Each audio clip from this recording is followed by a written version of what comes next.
Olá, pessoal. Tá no ar o Cine Esporte, a quinta edição do Cine Esporte.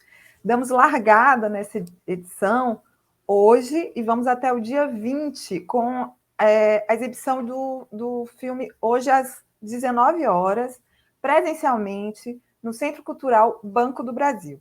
O projeto é patrocinado pelo Banco do Brasil e com o apoio da Granado por meio da Lei Federal de Incentivo à Cultura.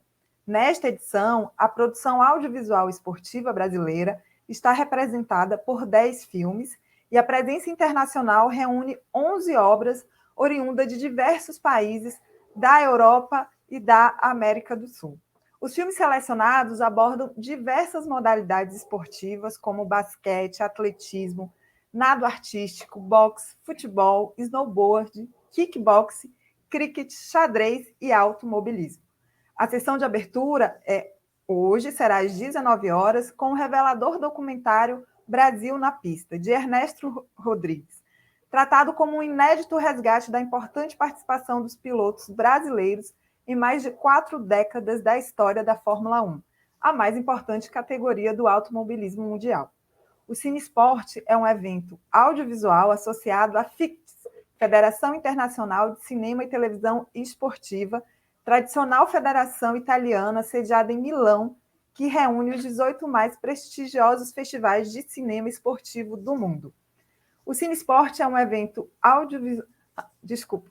Ao realizar sua quinta edição, o Cine Esporte segue firme no seu percurso iniciado nos Jogos Olímpicos no Rio em 2016, enfrentando os atuais desafios e abrindo novas oportunidades para a difusão da cinematografia esportiva mundial em telas brasileiras. E para ver toda a programação, entre no nosso site cineesporte.com ou nas nossas redes sociais, no Instagram, Twitter e Facebook, Cine Esporte. E para começarmos, abrimos a nossa programação com um super bate-papo sobre o filme Brasil na Pista, que é o filme que abre a edição do Cine Esporte. Nós vamos conversar com o diretor Ernesto Rodrigues e com Eduardo Correia, jornalista, autor do livro Fórmula 1, pela Glória e pela Pátria, e editor do site de automobilismo GP Total. Bem-vindo, Eduardo. Bom dia, Nanda. Bom dia a todos que nos ouvem. Bom dia e um abraço muito carinhoso para o Ernesto. Eduardo, você pode convidar o Ernesto para nosso bate-papo? Com muito prazer. Eu queria só fazer uma advertência prévia aqui a quem nos assiste, que o jornalista independente Eduardo Correia não veio hoje. Quem veio aqui foi um fã do Ernesto, um profissional, um colega jornalista quem eu admiro muito e há muito tempo. É um jornalista com uma extensa carreira profissional nas mais importantes redações do país, envolvido em coberturas históricas, principalmente como editor, como alguém por trás da notícia, não na linha de frente.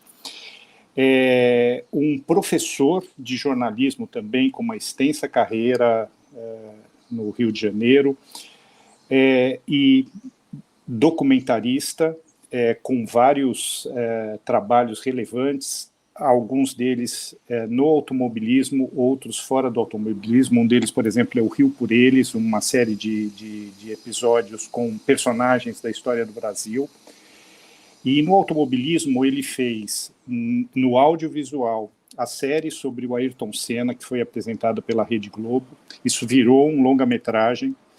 E ele é um autor de livros de grande importância no campo da biografia, começando pelo Ayrton Senna, o Herói Revelado, um livro de 640 páginas com um mergulho profundo na vida e na carreira esportiva do Senna, e depois passando também pela biografia do João Avelange, o Jogo Duro, a história de João Avelange, um personagem extraordinário em vários sentidos da história do Brasil e em particular do esporte, e mais recentemente a biografia da Zilda Arnes, que morreu tragicamente no terremoto do Haiti. E agora nós temos um novo longa-metragem do Ernesto, que tem origem numa série chamada Brasil na Pista, e eu queria começar perguntando para o Ernesto que filme é esse. Bom dia a todos, bom dia a Fernanda, agradeço muito a oportunidade de ter essa honra de abrir o festival. O jornalismo esportivo e o automobilismo agradece, em meu nome, de certa maneira. Agradeço muito as palavras generosas do Eduardo, do meu amigo Eduardo. Foi um entrevistado importante desse livro que ele acabou de citar, a biografia do Ayrton Senna, o Ayrton Era Revelado. E, bom, tentando responder inicialmente a sua pergunta, Eduardo, eu acho que o filme primeiro, foi um exercício terrível para mim de enxugamento, de concisão, de resumo, porque o desafio meu foi fazer, eu vou fazer um documentário, um filme de longa-metragem que resuma o espírito da série. Uma série que tem 8 episódios de 40 minutos cada um. Então, vocês imaginam qual foi o meu desafio. O desafio, assim, a grande vantagem é que eu tinha muito a série na cabeça. A edição da série foi muito trabalhosa e gratificante. Então, eu tinha tudo muito na cabeça. Então, e eu acho que eu consegui não só resumir num bom sentido, mas também dar uma narrativa, desculpe essa palavra tem sido tão execrada, tão usada de uma maneira tão errada, mas em suma,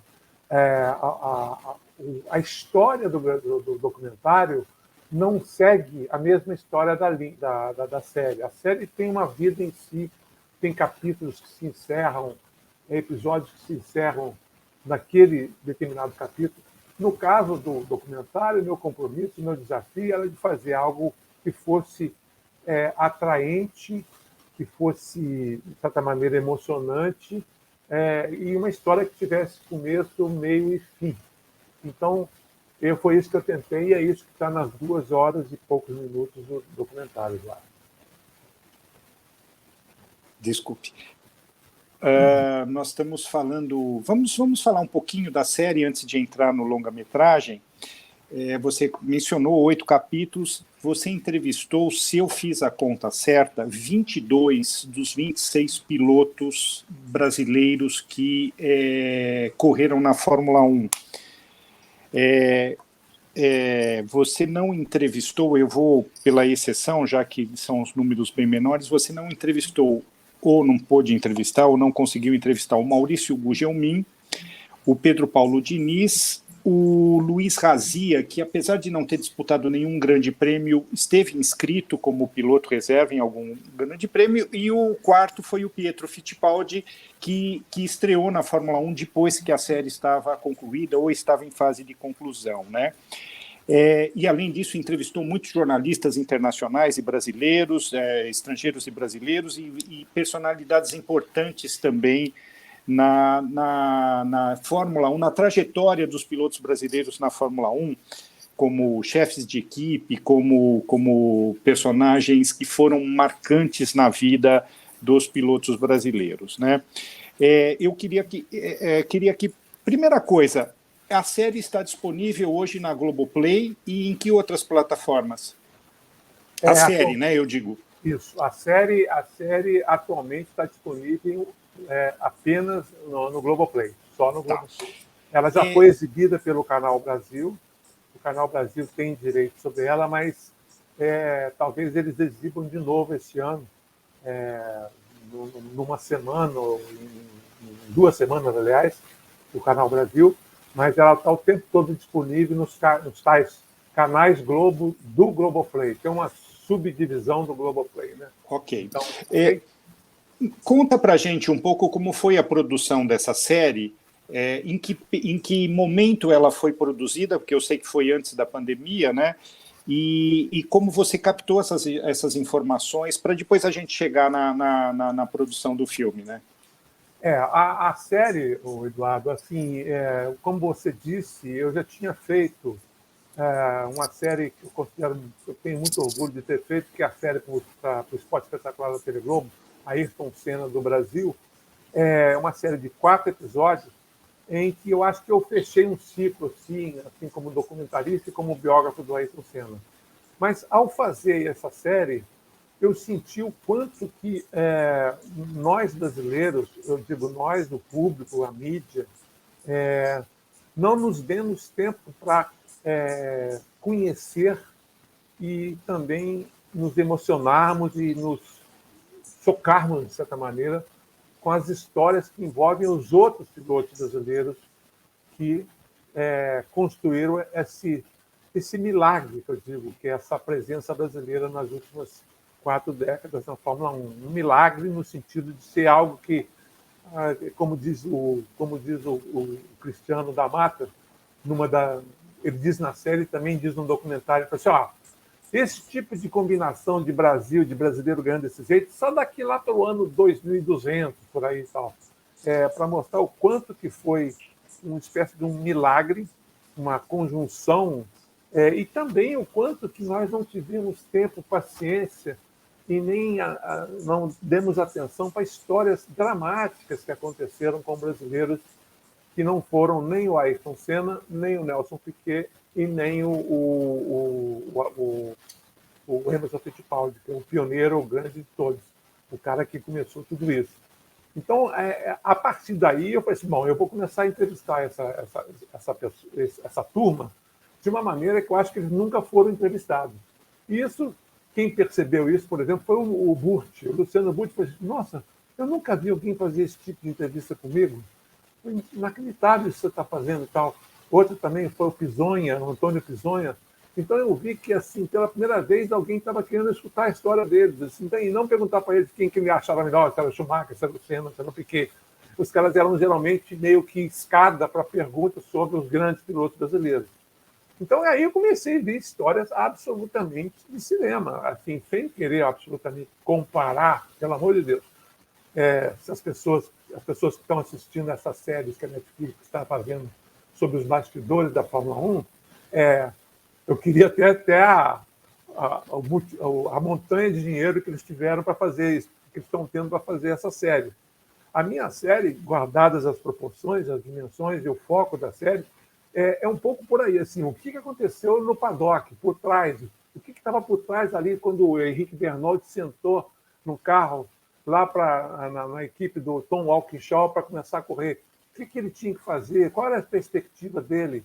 Tá? Quer dizer, então isso aí começou a gerar histórias que eu acho que são maravilhosas do ponto de vista de conteúdo, dramáticas.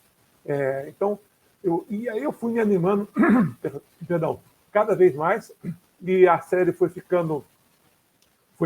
encorpando, né? E aí outra coisa que eu também queria, Eduardo, era buscar uma espécie de chancela independente sobre a história de cada um desses pilotos brasileiros. Então foi por isso que eu procurei meia dúzia de jornalistas respeitados de várias nacionalidades. Aliás, o único entrevistado brasileiro é o Reginaldo Leme, que eu fiz, foi uma decisão minha, só vou entrevistar um jornalista brasileiro, e aí entrevistei outros 6 jornalistas que são muito respeitados em seus respectivos países, para ver com eles o que eles acham de cada um desses brasileiros. Então, eu repassei a história de todos esses brasileiros com o David Truman, com o John, com o Michael Schmidt, o alemão, e outros, todos especializados e todos confirmando, de certa maneira, a importância e a verdade das histórias que eu conto na série.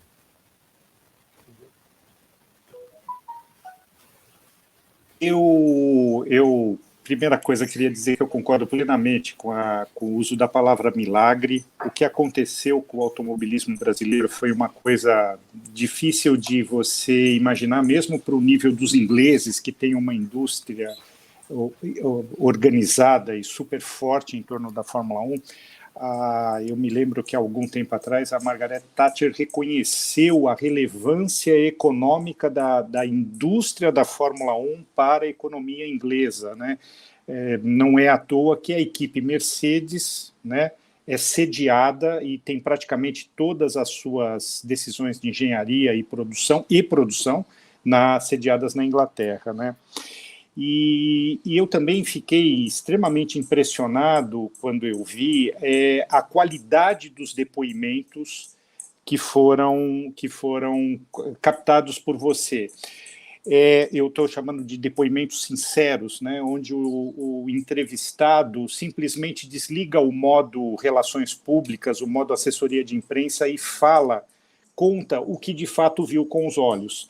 É claro que, às vezes, ele vê uma coisa com os olhos que depois pode ter uma explicação, pode ter um contexto que ele não viu, mas é muito raro você ver. Você citou o Henrique Bernold, foi um dos depoimentos que mais me impressionou. Eu não conheço o Bernold pessoalmente, tive pouco contato com ele.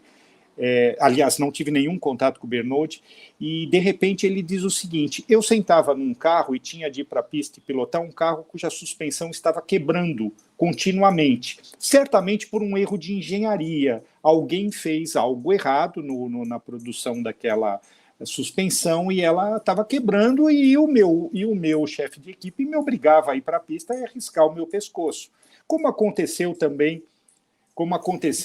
com o... Oh, meu Deus, o nosso piloto que chegou em segundo lugar em Le Mans e que foi para a Fórmula Indy, que chegou aqui, conseguiu... O Raul Boesel também teve situações terminantes. Outra história que me impressionou muito, o primeiro teste do Rubinho na equipe Jordan, onde ele ouviu as pessoas comentando, falando, não, esse aqui, o contrato aí com o patrocinador dele é para ele dar 5 voltas e tá ok, ou algo assim, né? Como é que você conseguiu esses depoimentos? Como se conquista a confiança de alguém que tem contratos de patrocínio ou teve contratos de patrocínio? Opa, voltamos. Quer que eu repita a pergunta? Eu queria sim, porque eu fiquei... Eu estava falando da qualidade dos depoimentos que você conseguiu, né, a sinceridade dos pilotos, e a minha pergunta é: como conquistou a confiança deles? Pelo fato de vários deles já terem terminado a carreira? Isso ajudou? Com certeza, Eduardo, com certeza. Acho que eles já estavam sem nenhum compromisso de relações públicas com assessoria, como você citou. Eles já estavam de volta ao Brasil, todos eles praticamente. Só o Massa, que eu peguei naqueles últimos momentos dele na Fórmula 1, que foi quando ele estava na Williams, né? E isso, obviamente, facilitou bastante a abertura do coração deles e da memória, uma memória menos vigiada e também eu acho que eles ficaram, de certa maneira, quanto mais você distancia de um episódio, mais você talvez enriqueça um pouco, você tira o lado muito pessoal e muito ali, e você tem um pouco, acho que te dá a oportunidade de refletir um pouco sobre um determinado episódio.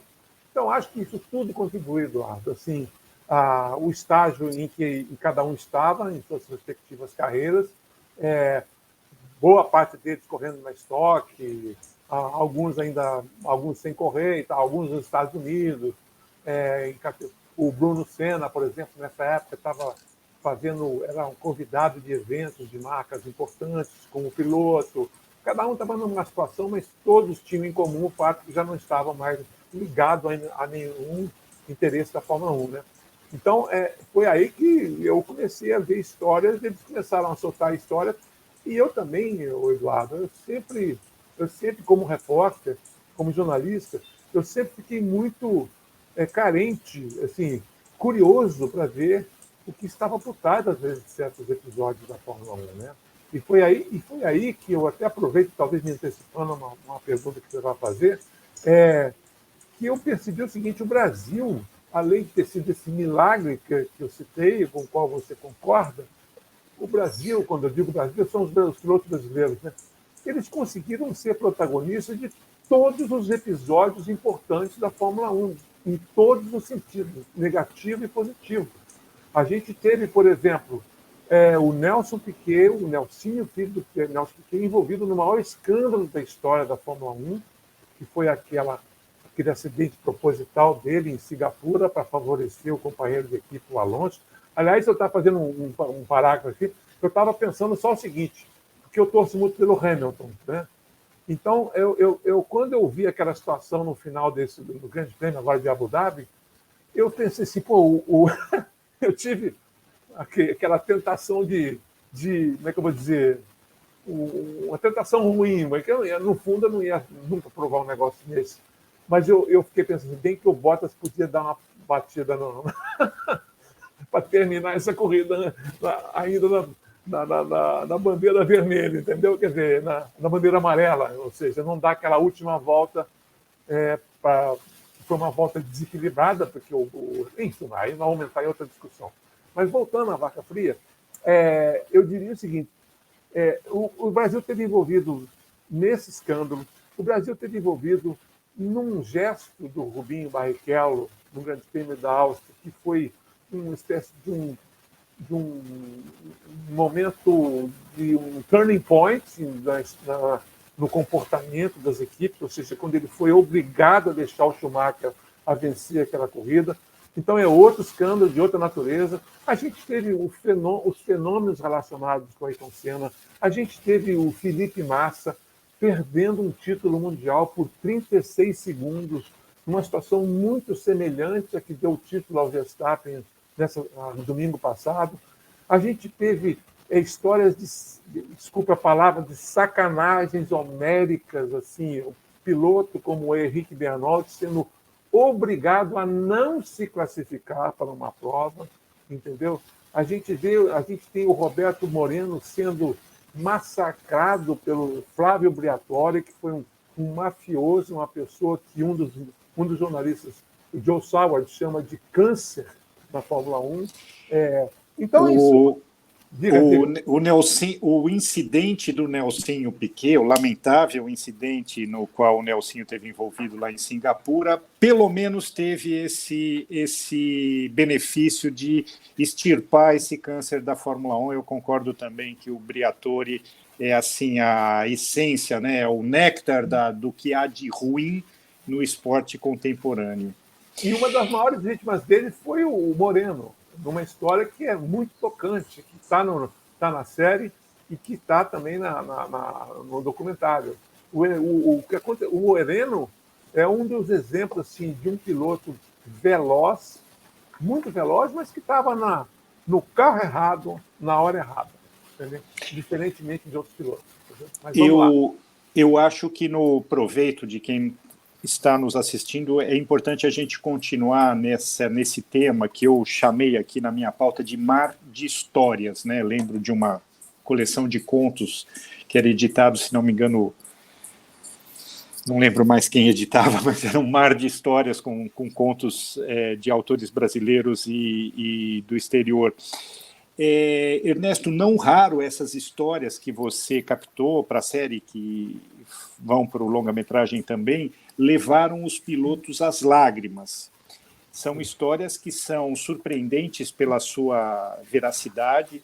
Na maior parte dos casos são histórias tristes, digamos assim, e histórias muito humanas também, né? Por exemplo, o Raul Boesel contando da luta dele para superar o próprio medo para fazer com que um carro rodasse mais rápido do que era possível, como aconteceu com ele em Jacarepaguá, desculpem, não lembro o ano, para se classificar para largar no Grande Prêmio do Brasil, que foi um feito ali talvez maior do que os pilotos que conseguiram terminar a prova no pódio, porque e ele conta isso com uma...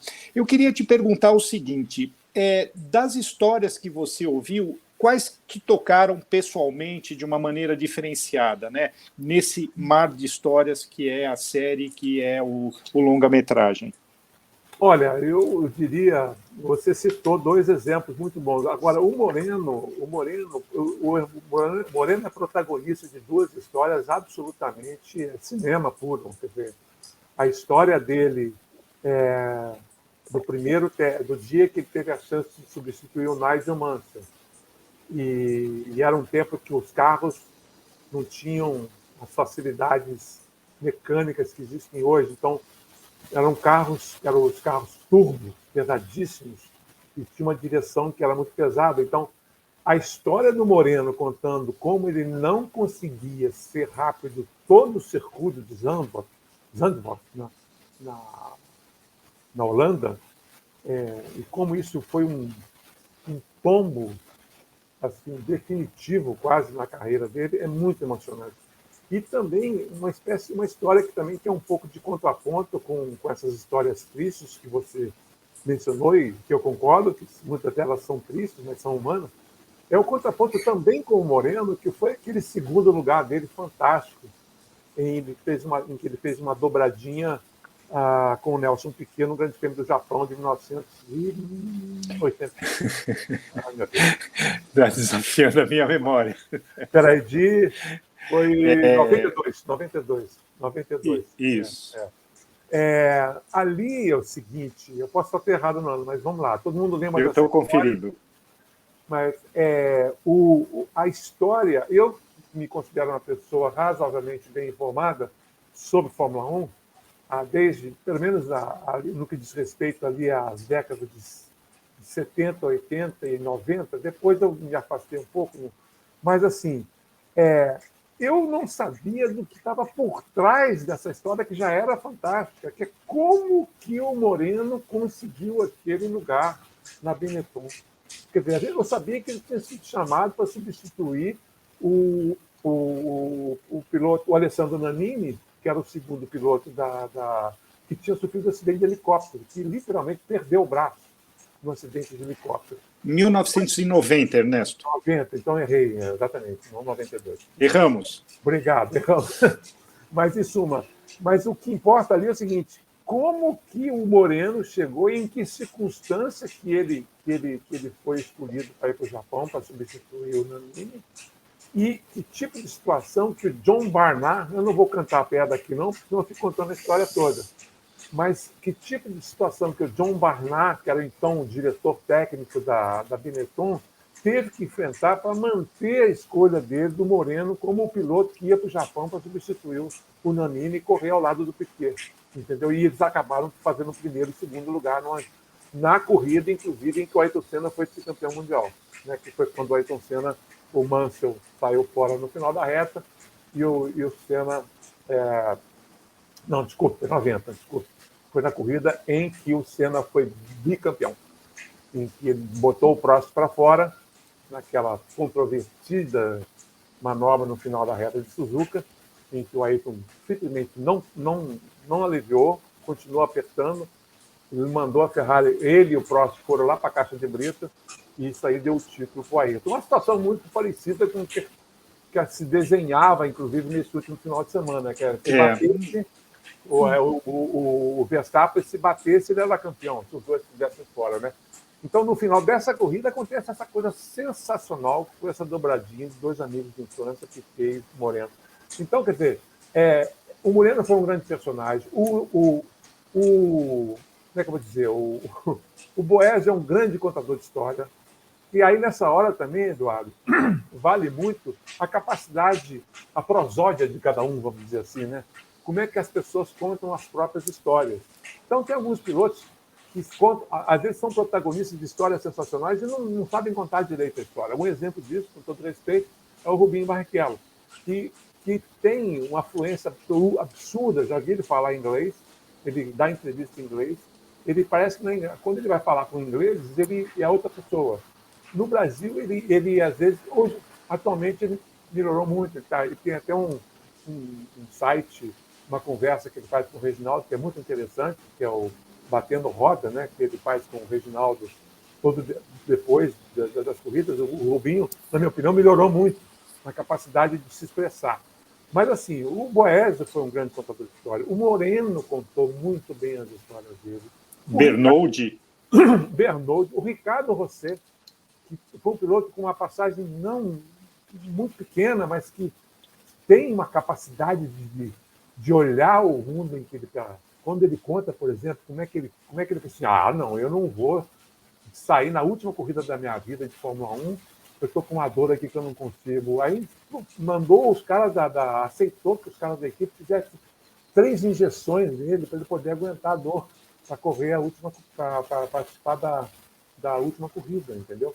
Então, e ele contou muito bem essa história.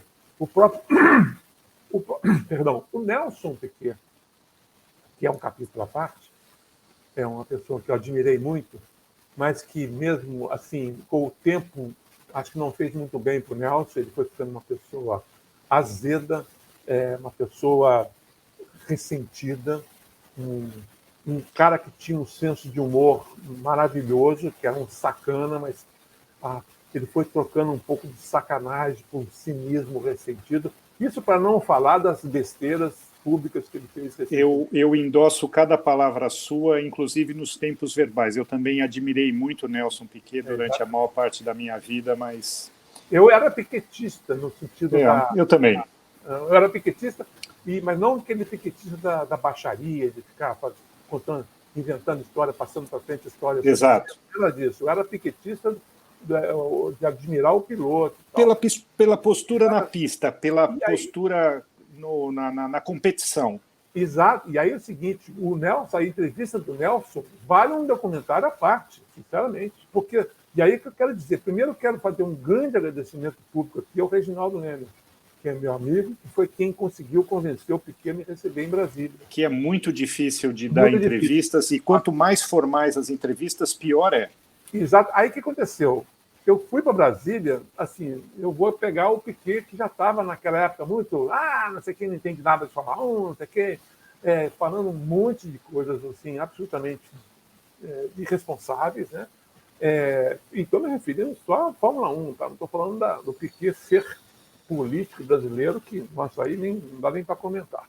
Mas, em suma, aí, a minha expectativa é que eu vou chegar no Piquet e ele vai começar a fazer aquela sacanagem dele. Aí o que aconteceu? Foi exatamente o contrário, Eduardo. O Nelson estava num dia que eu não sei. Primeiro mostrou aquela coleção maravilhosa de carros e motos que ele tem na mansão dele lá, de Brasília. Igualzinho um menino, assim, parecia um garoto mostrando os brinquedos. Assim, olha esse aqui, olha essa moto, olha esse carro que eu comprei, não sei o que, uma Kombi, que ele botou um turbo, a Kombi tem mais de 220 cavalos, umas coisas assim maravilhosas. Primeiro ele me deu assim, um banho assim, da paixão dele por carro e tal. Aí sentamos na sala da casa dele e fizemos uma entrevista que eu não acreditava. Eu não acreditava quando eu via a maneira como ele estava ponderado, sem perder o senso de humor, mas sendo muito reflexivo. O que ele conta sobre o que aconteceu no acidente dele em Imola, quando ele deu aquela pancada em 87, e o que aconteceu com ele, como que ele enganou a Fórmula 1 inteira, fingindo que não estava acontecendo nada com ele, a maneira como ele descreveu, desde o momento em que ele acordou lá em Imola, sem saber onde estava, literalmente, depois que ele deu a batida, até o que ele foi fazendo, que era continuar disputando o campeonato com o Nigel Mansell, mesmo sabendo que estava mais lento, que não conseguia disputar a curva com o Mansell. Então, a maneira foi um presente do céu, isso também, um presente do Reginaldo Leme para mim. Ou seja, uma entrevista que eu tive que parar de fazer, você ter uma ideia. Não foi o Piquet que falou assim, agora chega. Foi assim, porque ele começou a contar. E eu, inclusive, fiz um corte, assim, Nelson, eu não queria te incomodar muito, então eu não quero falar da sua vida de piloto. Fórmula Volkswagen, Fórmula Super B no Brasil, quero nada Fórmula disso. 3, que foi uma carreira extraordinária, né? Exatamente. Agora, eu quero pegar você a partir do momento em que você sentou no Fórmula 1 a primeira vez. E aí ele começou a contar. Então, foi uma das grandes... Eu repito, é tanto uma entrevista, é um documentário, um filme à parte, que eu penso seriamente em pegar só a entrevista dele e, se alguém topar o projeto de comprar as imagens, os direitos de imagem, eu fazer, porque é sensacional. Foi muito... E aí ele contou uma das histórias maravilhosas, como que ele descobriu aquela história de uma coisa que hoje se incorporou à Fórmula 1, que é aqueles cobertores de pneu, o aquecimento dos pneus, que hoje é uma rotina e super sofisticada do ponto de vista de como é que coloca, temperatura que põe. O o Nelson inventou isso na Fórmula 3. Tem regulamento técnico para isso, o cobertor precisa ter determinada temperatura máxima. E a maneira como o Nelson conta a primeira vez em que ele usou isso, que deu certo, que está na série, é sensacional. A corrida de Fórmula 3 que ele ganhou. Entendeu? Em suma, foram entrevistas em que eu acho que os pilotos abriram o coração, primeiro porque eles não tinham mais satisfação a mais ninguém, e modéstia à parte, porque eu também falei assim, olha, eu estou aqui para interessar sobre a sua vida, né? Sobre quem é quem, se o Schumacher, o Jim Clark, nada, eu quero é você. Qual é a sua história? Entendeu? E, Ernesto, eu gostei muito também do depoimento do Emerson. O Emerson é bom de entrevista, a memória dele flutua um pouco, mas o Emerson é bom de entrevista. Mas você conseguiu tirar dele, seja pelas informações e seja pela simpatia que o Emerson sempre esbanjou, você conseguiu tirar dele também mais do que a gente já tinha visto ou ouvido do Emerson. Pois é outra entrevista que me dá muito orgulho, porque a gente sabe, o Emerson é chorão, né? Quer dizer, ele é chorão. Né? Como o Moreno também, né? Como o Moreno, né? Mas, assim, foi além do chorão, entendeu? Eu acho que a maneira como ele contou o episódio do Grande Prêmio da Itália com o Jochen Rindt, por exemplo, quando ele escapou de morrer, de certa maneira, no carro, né? Ele bateu o carro no treino e aí, por isso, ele não pegou o carro que matou o Jochen Rindt no dia seguinte. E certamente o acidente do Rindt teve uma origem mecânica. Mecânica, exatamente. Não foi falha do piloto, não tinha ninguém perto. O carro quebrou e ele perdeu o controle do carro. Parabólica, exatamente. Provavelmente quebrou o freio dianteiro dele. Isso. A maneira como ele conta aquela corrida absolutamente suicida que fizeram em Montjuïc, na Espanha, no parque de 74. Naquela corrida em que morreram 5 pessoas, e que o Rolf Stommel quase morreu também, um piloto, a maneira como ele saiu da resolveu não correr disputar aquela prova. Então, concordo contigo, o Emerson, em vários momentos, ele foi além do que eu esperava, do ponto de vista de detalhamento e tal. Foi muito legal. E a simpatia dele também, né? Eu acho que você o colocou à vontade de um jeito que mesmo ele, que é bom de entrevista, foi especial.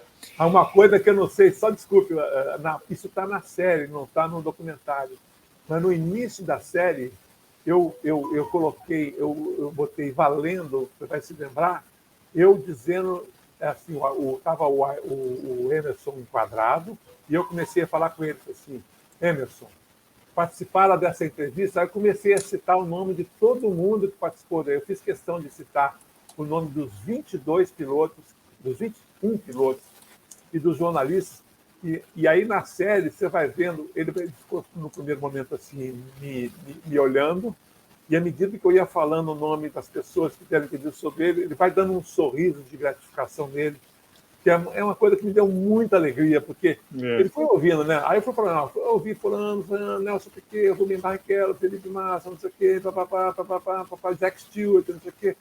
Aí no final ele está assim, ele fala assim, bacana, né? Ele faz um bacana, né? Absolutamente maravilhoso, entendeu? Isso, infelizmente, eu tive que cortar, porque o documentário tinha que caber, eu já estourei muito tempo no documentário, com 2 horas e poucos minutos, entendeu? E se você pegar aqui, cada episódio tinha 45, da série de 8, você imagina o tamanho do corte da minha navalha. Então, Ernesto, o Lucas, meu querido amigo, companheiro do GP Total, corrige aqui, a Montjuïc foi em 1975, não em 1974. Ernesto, agora me fala um pouquinho, eu não sei quantas horas de vídeo você captou para a série tem cerca de 6 horas, né, na somatória dos episódios, não sei quantas horas tem o filme. Me conta como a série virou o longa-metragem. Não, porque é o seguinte, eu já tinha feito isso em relação à série do Ayrton, que eu fiz uma série do Canal Brasil chamada Ayrton Retratos e Memórias, que eu também eu aproveitei de uma maneira muito parecida com essa da série Brasil Pista, eu aproveitei todo o material que eu captei, porque no caso dessa série do Ayrton, que eu fiz com uma coprodução com a TV Globo, eu entrevistei cerca de 60 pessoas. E aí tinha muita coisa falando sobre o Ayrton, muita gente falando que não coube nos 4 episódios que foram exibidos no Esporte Espetacular. Então, o que eu fiz? Eu peguei, transformei essa série, transformei esse material todo numa série que ficou até pouco tempo no Canal do Brasil. Atualmente está na TV Brasil, tá? A TV Brasil comprou os direitos de exibir por um tempo aí. O Canal Brasil continua com o documentário Ayrton, Retratos e Memórias, que também está no Now, tá? Mas, em suma, só para... O que eu fiz? Eu peguei esse material todo do Ayrton, transformei em 10 episódios em torno de 30 minutos, 26 minutos cada um. E aí, quando eu terminei todo esse trabalho da série, eu falei assim, tem gente que vai ver uma série de 8 episódios sobre o piloto brasileiro e vai fazer, porra, me poupe, né? Não vai ter paciência para ver, porque não sabe. Talvez esteja achando que vai ser aquele monte de historinhas assim, eu ganhei, eu perdi, eu larguei, não é bem. Quem assistiu a série sabe que ela é uma série muito mais de bastidores do que... Eu uso cenas de Fórmula 1, tá? Cenas históricas. No total, eu usei 42 minutos de imagens da Fórmula 1, imagens que eu tive que escolher, eu tinha um limite, então eu tive que escolher assim, por segundo, assim, cada momento que eu pude usar. Então, o que eu fiz? Aí eu peguei... eu falei, não, eu vou fazer uma versão para quem não tenha tanto apetite para a Fórmula 1 e que possa se interessar. Então, foi isso que eu fiz tanto para o caso do Ayrton, que virou um filme também, um documentário, e que eu fiz para essa série, que é o que nós vamos ver hoje na abertura do festival, que me dá muito orgulho. Ernesto, vamos fazer um parênteses aqui na sequência de perguntas, vamos voltar para o passado. Conta um pouco da sua ligação com o automobilismo. Você trabalhou um pouco profissionalmente com o automobilismo, mas pelo que eu sei, e me corrija, por favor, foi comparativamente pouco na sua carreira. Você tratou de jornalismo político, econômico, internacional. Inclusive, trabalhou no exterior. Mas a sua ligação com o automobilismo é antiga. Você acompanha há muito tempo, né? Me fala um pouquinho, por favor. Olha, Eduardo, a minha ligação precede a descoberta que eu podia ser jornalista, para você ter uma ideia. Eu quando entrei na Faculdade de Comunicação em Belo Horizonte, no século passado, eu não... A gente, pelo menos, foi vacinado primeiro, Ernesto. Tem suas vantagens a gente ser antigo. Exatamente. Eu entrei na faculdade e eu não tinha a menor noção do que eu ia fazer na vida, tá? Mas naquela época eu já acompanhava, já era apaixonado por Fórmula 1. Então aí está a explicação um pouco. E eu tentei ser piloto também. Só que Opa, isso eu não sabia. Eu disputei 7 corridas, mas com Fusca. Eu fiz preliminares. Fiz preliminares do Nelson Piquet, o Piquet na Super V, e eu fiz nos anos 70, e eu participei de corrida de estreante novato, pilotando um Fusca. Chegou a pilotar em Interlagos? Sim, claro. Provavelmente eu assisti alguma corrida sua, porque eu assisti, eu acho que quase todas as corridas de Fórmula Super V do Piquet aqui no Brasil. Eu costumo dizer que assim, o meu balanço, o meu repertório não é de todo, digamos, constrangedor, que é o seguinte, essas corridas de estreantes novatos, você se lembra, elas tinham, em média, às vezes, 30, 40 carros. Ou mais. Era uma guerra. E eu corri numa época em que os carros de ponta eram os Passat, Volkswagen, e também disputando o velho Dodge 1800. Lembra do Dodginho 1800? Dodginho. Então, aí tinha também Brasílias, Corcel e Fuscas. Então, era uma média de 8 Fuscas nesse contingente, nesse grid. Então, nessas 6 corridas, eu tirei 2 segundos, 2 terceiros, 3 segundos e 1 primeiro lugar, entre os Fuscas. Olha. Mas isso, depois acabou o dinheiro, aí eu resolvi fazer a comunicação. E aí é o seguinte, eu tenho um lado também de jornalista, e você tem toda a razão, minha carreira nunca foi de automobilismo. Eu, como jornalista, nunca fui um especialista assim, nunca fui um jornalista de automobilismo, nunca fui. O máximo que eu conseguia, e por causa da minha paixão, era participar da equipe de cobertura do Globo. Eu era da geral do Globo, eu cobria a cidade, depois fiz política, cobri política no Globo. Então eu conseguia pedir lá, pelo amor de Deus, para o Celso Tiberê ou para o editor lá, me dá uma credencial para eu participar. Eu faço matéria, eu não vou só assistir e tal. Aí, por conta disso, nos anos 80 ali, eu participei e fiz coberturas. Mas depois disso, nunca mais, a não ser quando, depois de passar pela PUC, para Brasília, Jornal do Brasil, Veja, Isto É, e entrei na TV Globo, comecei lá nos telejornais, depois fui para o Globo Repórter, e aí, em 88, mais uma vez, a paixão se juntou à segunda paixão da minha vida, a segunda na ordem de entrada, vamos dizer assim, né? Eu me apaixonei pelo jornalismo e pelo telejornalismo. Então, quer dizer, em 88, eu tive a chance de juntar as duas paixões de novo. Então, como na TV Globo, na redação da TV Globo, tinha pouca gente que entendia de Fórmula 1, além do Galvão e do Reginaldo, eu propus um Globo Repórter sobre um tal de Ayrton Senna, que ia ser campeão naquele ano. E aí fiz um Globo Repórter, que foi muito legal, que coincidiu com a conquista do título, né? A gente viajei, fiz as corridas. Foi meio frustrante, porque eu fui fazer a conquista do título em Portugal e na Espanha, quando se esperava que o Ayrton fosse. Não rolou nem em Portugal e nem na Espanha, foi só no Japão. Eu não fui para o Japão, mas aí voltei para o Rio e fiz tudo prontinho. E ficou um Globo Repórter emocionante e tal. Então, é o seguinte, a partir daí, enquanto eu estive na TV Globo, eu era geralmente convocado. Então, não por outro motivo, eu trabalhei muito quando o Ayrton Senna morreu, tanto no Fantástico daquele domingo, quanto no Globo Repórter, que foi exibido naquela semana, na véspera, no dia do enterro do Ayrton, né, em São Paulo. Então, quer dizer, a minha carreira jornalística não tem nada a ver com o que eu fiz como jornalista sobre automobilismo. E aí é uma coisa muito importante que eu queria falar, Eduardo. No mundo de hoje, quanto mais a gente avança no sentido da tecnologia e o progresso humano, eu acho que hoje é vantagem você só escrever sobre aquilo que você conhece bastante, muito. Então, nesse sentido, foi muito bom para mim eu me dedicar jornalisticamente na TV Globo e depois de sair da TV Globo a um assunto que eu tinha um conhecimento, digamos, acima da média, entendeu? Como jornalista. Então, isso foi muito bom. Então, a minha carreira, a minha relação com o automobilismo, fora as corridas lá de Interlagos, foi isso. Eu sempre gostei. Na Globo, acabei sendo uma espécie de é o cara que entende Fórmula 1, chama ele aí. Então, eu estava sempre sendo convocado para quando tinha alguma demanda de Fórmula 1.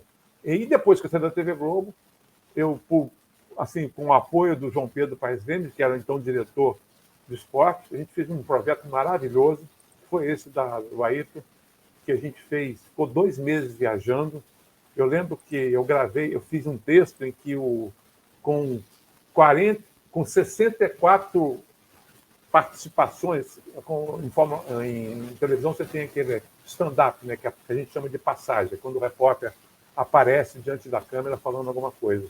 Eu roteirizei 64 entradas para o João Pedro Paes Lemes, para 3 programas diferentes, uma série do Esporte Espetacular, uma série do Jornal Nacional e uma série e um programa do Globo Repórter. Isso já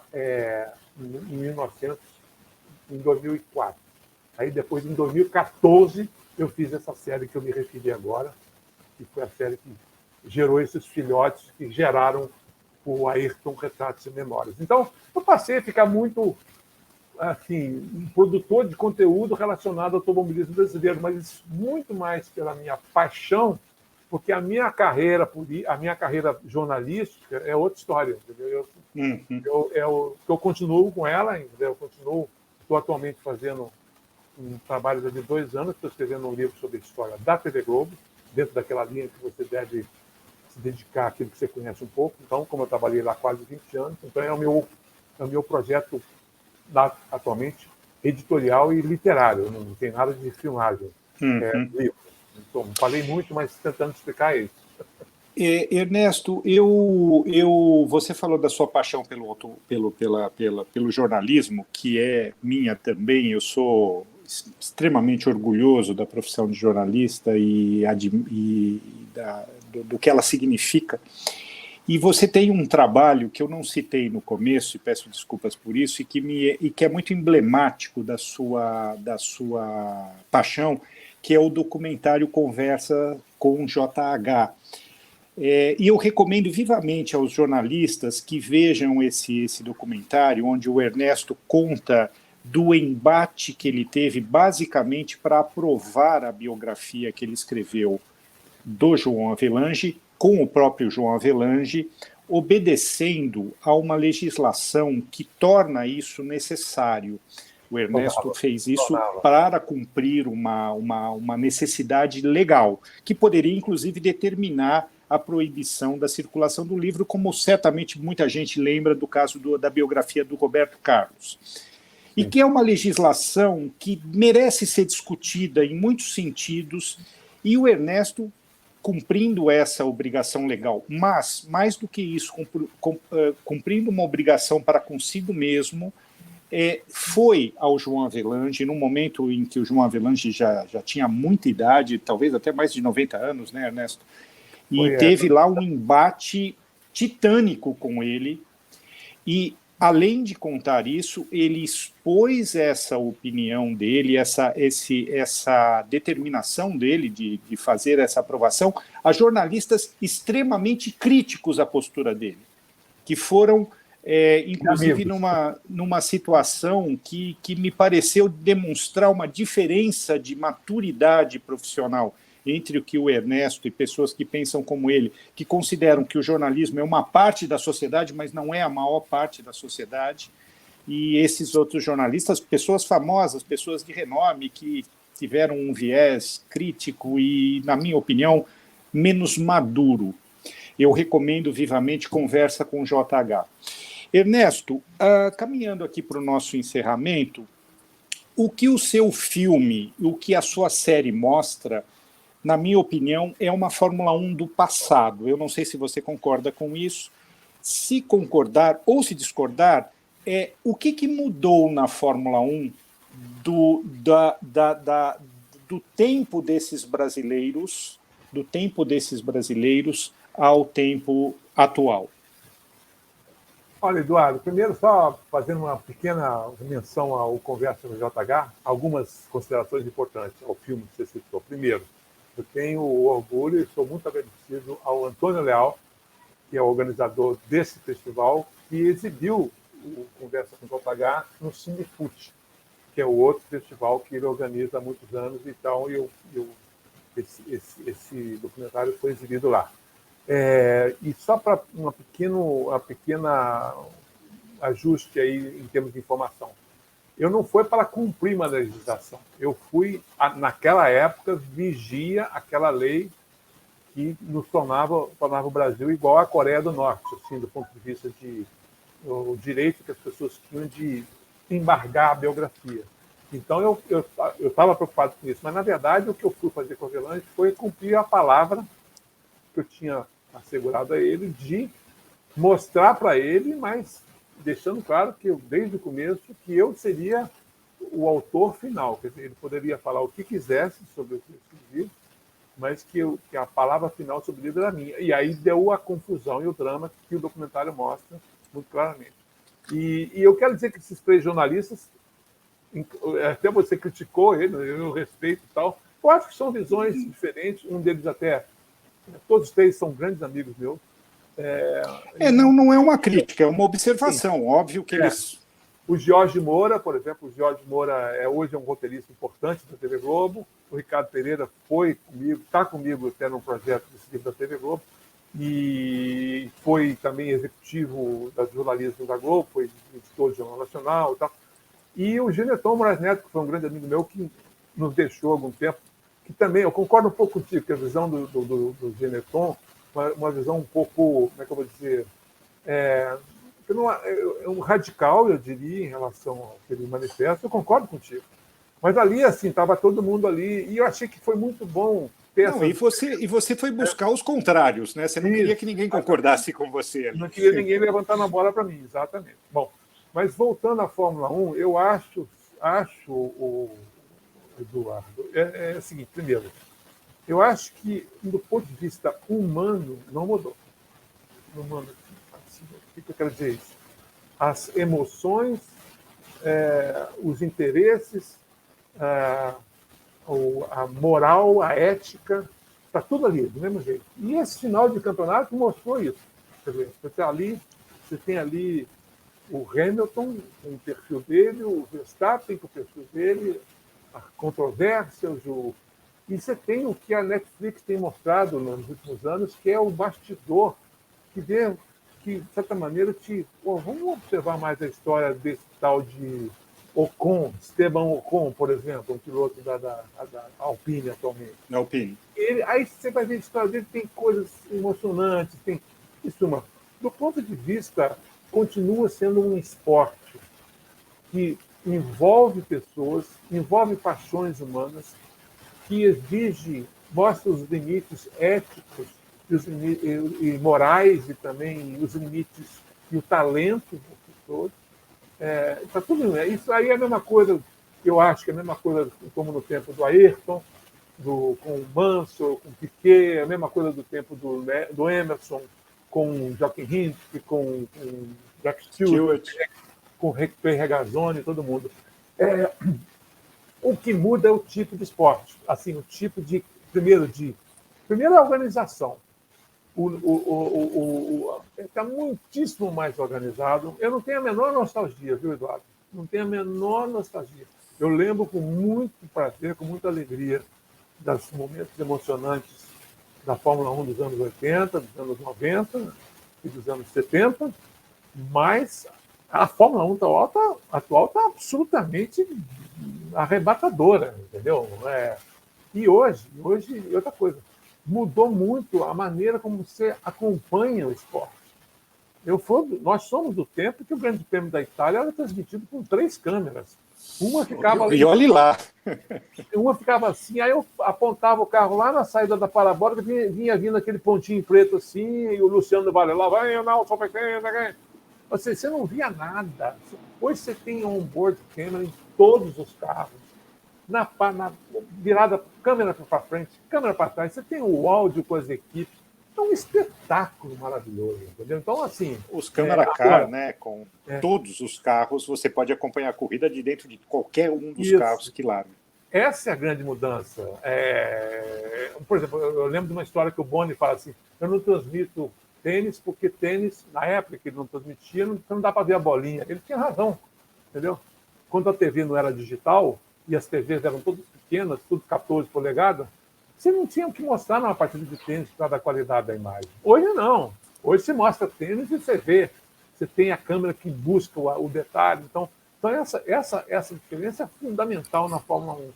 E também mudou o tipo de skill, o tipo de habilidade que se exige do piloto. Antigamente se exigia, como é que eu vou dizer, mais bravura, mais inteligência ocupacional, vamos dizer assim. E hoje você se exige muito mais, né, uma espécie de disciplina metodológica, assim, piloto. Eu estava vendo o Rubinho falar ontem, por exemplo, que o Rubinho estava nesse site dele com o Reginaldo, comentando muita coisa, e ele falando que às vezes no cockpit ele recebia a seguinte ordem: posição 57.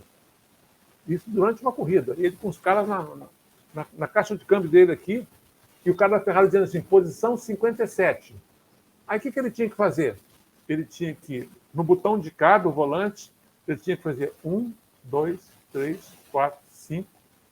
Depois no botão do lado direito aqui, falava 5 de 50. Depois 1, 2, 3, 4, 5, 6, 7. Aí dava Enter. Imagina isso, cara.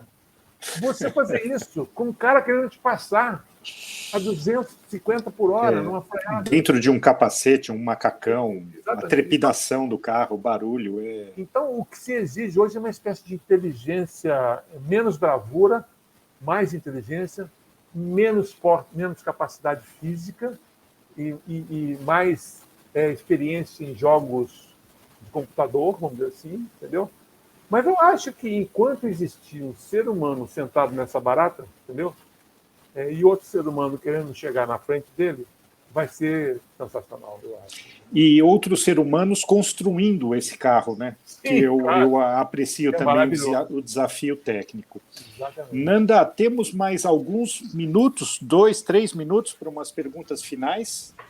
Temos sim, pode ficar à vontade. Ernesto, e o Brasil nesse novo cenário? Você tem esperanças que a gente volte a ser protagonista na Fórmula 1?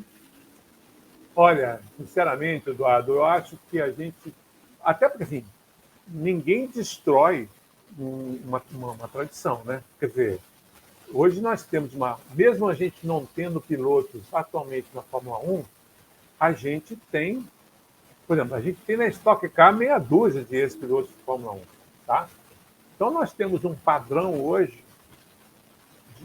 para dizer, ó, fulano é um grande piloto, diferente do existente, por exemplo, no Uruguai, na Colômbia, ou na própria Argentina. Na Argentina. Com toda a tradição, né, do automobilismo argentino. Num país europeu qualquer, na Holanda, sem ter Itália, entendeu? Quer dizer, então, nós temos uma espécie, a barra, né, como se fala, né, tá aqui em cima, do ponto de vista de perceber o talento. Então, por esse lado, eu tenho esperança de que surja um piloto brasileiro a qualquer momento. Por outro, eu acho que é um incógnito saber se ele vai chegar no momento certo. Nós já tivemos aí o Sérgio...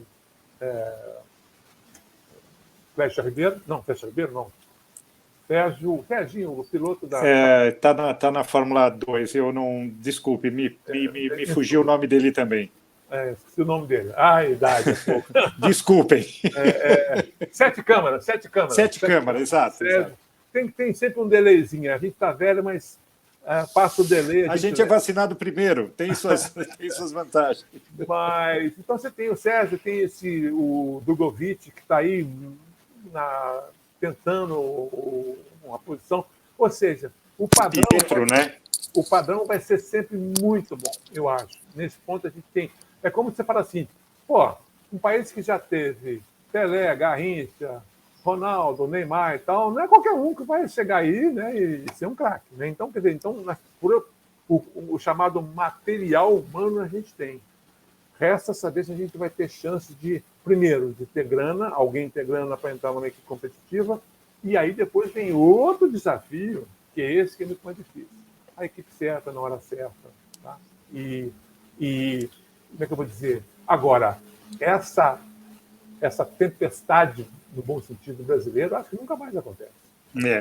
Você falou em hora certa, um exemplo de piloto certo na hora certa foi o Emerson na Lotus, e um exemplo de piloto certo na hora errada foi o Moreno na Lotus. O Moreno na Lotus. Duas provocações para terminar. Hamilton igual a Senna e Verstappen igual a Piquet? O que você acha? Não, eu acho não. Primeiro, eu acho o seguinte, Eduardo. O Hamilton é ao concurso, eu acho. Não tem o que ele conquistou em diversas... Inclusive é o seguinte, o ocaso, inclusive, tirou... Muita gente fala assim, mas o Hamilton nem ganhou aquele título lá em Interlagos, em cima do Massa, caiu no colo dele. Ok. Agora ele acabou de perder uma. Desconta o que o ocaso fez com ele de bom em 2008, se não me engano, e de ruim agora, domingo passado, ele continuará sendo um fenômeno. Assim, do ponto de vista. Os números não mentem. Não mentem. Eu ouvi um cara nesse site, não vou falar quem é não, mas um participante lá da conversa do Rubinho lá com o Reginaldo, o cara dizendo que achava que o Hamilton era um bom piloto e tal, e que ele sempre foi beneficiado por carros bons e tal, mas que o grande piloto era muito melhor, era o Verstappen. Pelo amor de Deus, gente. Olha o número. É como alguém na época ficar questionando o Schumacher, por exemplo. Schumacher, ok, não, mas ele só teve pouca gente para disputar com ele. Ok, tem esse lado, tá, mas ninguém, você sabe, todo mundo sabe, ninguém ganha assim com essa parte. Isso cai no colo, entendeu? Então, assim, eu não comparo, eu comparo muito mais o Verstappen ao Senna, entendeu? Aí sim. Por quê? Eu vou tentar me explicar. Só que o Senna, na minha ideia, era uma personagem. Não sei como é que vai ser na idade se eles eram equivalentes, mas assim, eu acho o Senna um personagem muito mais rico, fora da pista, inclusive. Uma personalidade. Tanto é que merecia um livro de 640 páginas, como você citou, entendeu? Agora, na pista, exclusivamente na pista, ele tem muitas características, o Verstappen, que o Ayrton tinha. Aquela coisa assim, não, ninguém, simplesmente assim, ninguém pode me ultrapassar, ponto final. Ou então é o seguinte, eu vou ultrapassar de qualquer jeito, ponto final. Então, quer dizer, essa sensação de que eu tenho que sair na frente, qualquer que seja o preço, como o Martin Brundle fala no livro, fala na entrevista, assim, e ele foi um grande adversário do Ayrton na Fórmula 3, o Martin Brundle fala assim, o Ayrton era o seguinte, quando você chegava para disputar uma curva com ele, é como se ele olhasse para você e dissesse assim, olha, aqui a gente vai chegar. Se você continuar, a gente vai bater, mas eu não vou frear, entendeu? Então, era isso que ele falava para os outros pilotos, entendeu? Então, isso aí eu acho que tem gente que acha que isso é qualidade, entendeu? Eu acho que isso não é uma qualidade. A qualidade é fazer, por exemplo, o que o Hamilton fez ontem, é não fazer jogo sujo, entendeu?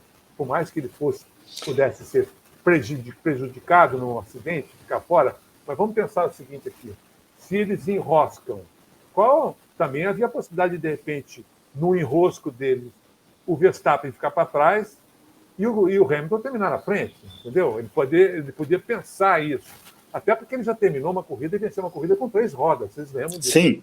Né? Quer dizer, então, o comportamento dele foi digno. Exato. E eu acho que isso conta, né, Ernesto? Num campeão, a ética conta. Você pode ser campeão sem ética, mas se você for campeão com ética, você terá uma distinção a mais. Eu não estou dizendo que o Ayrton, eu como biógrafo, falei isso porque o Ayrton não tinha caráter, não é isso não. O Ayrton tinha outra coisa, ele tinha ele era uma volúpia incontrolável, uma obsessão quase patológica. Uma obsessão religiosa, ele era uma coisa impressionante. Então, quer dizer, e era um personagem muito rico em todos os aspectos da vida dele. Então, é o seguinte, eu não comparo. Eu acho que o Verstappen, ontem eu vi uma entrevista dele inteira no site pf1.com, uma entrevista de uns 15, 18 minutos. E ele parecia que, óbvio, o cara estava dando entrevista no dia que foi campeão mundial. Então, muito prolixo, falando da própria família, falando que até o casamento dos pais acabou um pouco por causa da carreira dele e tal. E assim, pode ser que ele esteja começando a crescer e tal. Mas, pelo amor de Deus, gente, que nem comparar o Lewis Hamilton com o Verstappen, pelo amor de Deus. Tá? A minha provocação final ficou bastante respondida, mas eu vou fazer assim mesmo, já que o meu trabalho aqui é perguntar. Hamilton é maior que Senna? Olha, para nós brasileiros não, né? Claro, né? Mas eu acho que para o mundo, eu acho que o Hamilton já, até porque, diferentemente do Schumacher, que era uma figura absolutamente, digamos, inóspita, fora do paddock, o Hamilton tem sido um personagem do mundo. Ele tem sido... Ele fez a Mercedes trocar a cor dos carros, por exemplo, entre outras coisas. Ele se posiciona, ele tem uma disciplina mental admirável. Por exemplo, que estímulo o cara vai ter para começar uma temporada do ano que vem, imaginando. Acho que a única coisa que eu acho que pode estar acontecendo é o seguinte: o Toto Wolff dizer lá pro como é que chama? O Jorjão, né? O George Russell. O George Russell, diz, olha, aqui, menino, você está entrando, esse ano você vai ajudar o Hamilton a ser campeão, ok? Depois a gente conversa. Tá? Vai ter revanche. Acho que eles vão falar isso pro George. Se não falar, é uma loucura. Entendeu? Mas, em suma, eu acho que do ponto de vista... Agora, do ponto de vista da dramaticidade, não há nada que se compare ao que aconteceu com o Senna. Porque o Senna foi a única personalidade do mundo esportivo que morreu ao vivo diante de milhões de pessoas. E aí cria-se uma situação que a gente nunca vai saber onde termina a mitologia e onde começa a vida se ele não tivesse morrido aquele dia. Exato. Entendeu? Então, morreu disputando centímetro a centímetro com o seu desafiante. Exatamente. Né? Desafiante a metros atrás dele. Exato. Era longe de mim. Imagina se acontece um acidente desse tipo com o Verstappen, por exemplo. Verstappen, pelo amor de Deus. Não. Embora não torça para ele. Pelo amor de Deus. Assim, se ele perde a vida, imagina o que aconteceria com o mito Verstappen. Entendeu? Então, a gente não pode desconhecer isso.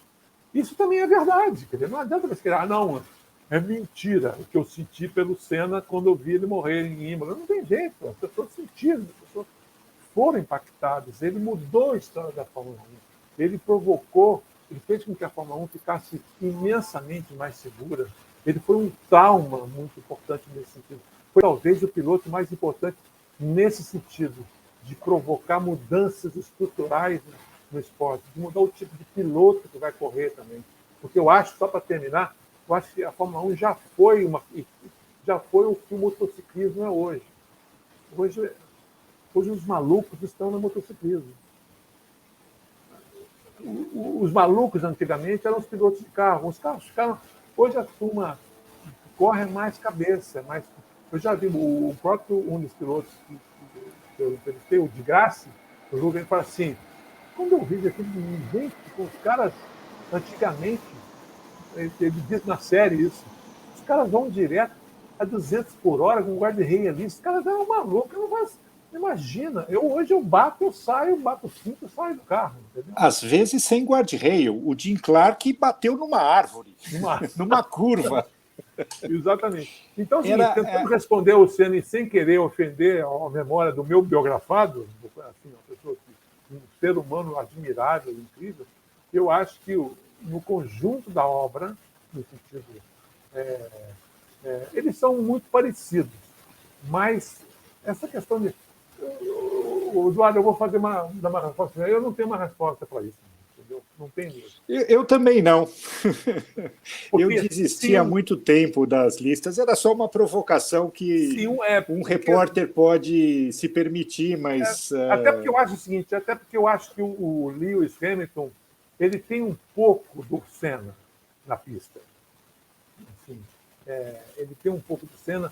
E também não tem o Dick Vigarista. O Senna mais maduro, o Senna mais experiente, né? Onde as tensões... E o Hamilton até hoje não mostrou o que o Schumacher, infelizmente, teve, que era aquele Dick Vigarista. Sim, a falta de autocontrole. Né? De não hesitar em fazer uma manobra absolutamente desleal. E que fez várias vezes, não foi nenhuma nem duas. Nesse ponto, por isso que eu não coloco o Schumacher no padrão, no patamar dos dois. Eu acho que, pelo que eles fizeram dentro da pista e fora da pista, Hamilton e Ayrton são muito semelhantes. Concordo. A ética tem de fazer alguma diferença. Pelo amor de Deus. Tá? Nanda, para a gente aqui, senão... Não, mas está tão bom ouvir que não dá vontade de parar. Assim, eu queria super agradecer, porque a gente, né, construiu um debate aí sobre cinema e automobilismo, mas foi uma aula sobre muitas coisas, sobre jornalismo, né? Sobre o cinema. A culpa é sua, você convidou um grande jornalista para ser entrevistado. Você que começou. E um grande jornalista para entrevistar. Então, não. A minha parte é fácil, fazer a pergunta. O Cine Esporte super agradece, assim, porque... Eu Sim? queria fazer uma palavra final. Assim. Primeiro, agradecer muito a vocês pela oportunidade de uma discussão sobre Fórmula 1 nesse nível que o Eduardo provocou, entendeu? Eu acho que os brasileiros esqueceram um pouco Fórmula 1, mas ela continua sendo, isso que aconteceu no último final de semana mostra que ela continua sendo muito importante como esporte. E eu fico muito gratificado de ter sido, de meu filme estar abrindo esse festival. Quero agradecer mais uma vez a vocês e dizer que estou à disposição aqui para qualquer outro evento aí que vocês tiverem, tá bom? E agradecer muito meu querido amigo Eduardo Correia. Tá? Eu que agradeço. Nós que agradecemos também. Vamos reforçar aqui o convite para hoje, né, para a sessão de abertura. E é isso, eu acho que é um tema que... Eu acho que foi no texto do Edu que eu li, né, que são... Primeiro que são depoimentos sinceros, e esse trecho assim, me deixou muito impactada quando eu li, e são histórias que não contam, né, que a gente não vê ali quando a gente está assistindo um grande prêmio. Então, eu acho que isso enriquece muito, nos leva mais para esse universo e ver que esse universo tem muitas coisas além do ou só o carro, ou só ali o atleta, né? É um universo feito por pessoas, então tem toda uma riqueza que, às vezes, 1 a 2 horas na manhã de domingo a gente não consegue captar, né? Então, eu acho que um espaço como esse é realmente muito importante. Eu estou muito agradecida. Gosto de Fórmula 1, mas nunca acompanhei tanto, nunca li, então hoje eu aprendi muito. Eu acho que muitas pessoas também, e mais tarde com o filme, vai acompanhar também. Então, muito obrigada. Queria reforçar aqui que amanhã temos um outro debate às 19 horas sobre o filme Mulheres da Sexta, então também estão todos convidados.